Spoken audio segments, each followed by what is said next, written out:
Psalm 1. And today we're reading from the Common English Bible. Verse 1.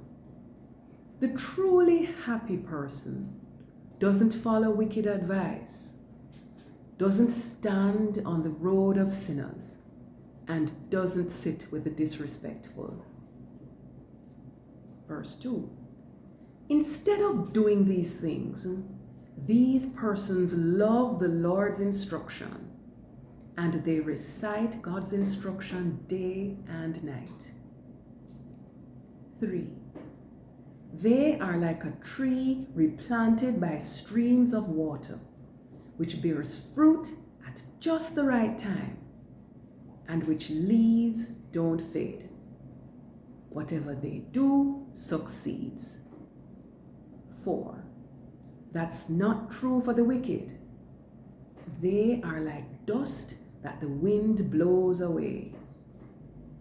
Verse 5. And that's why the wicked will have no standing in the court of justice, neither will sinners in the assembly of the righteous.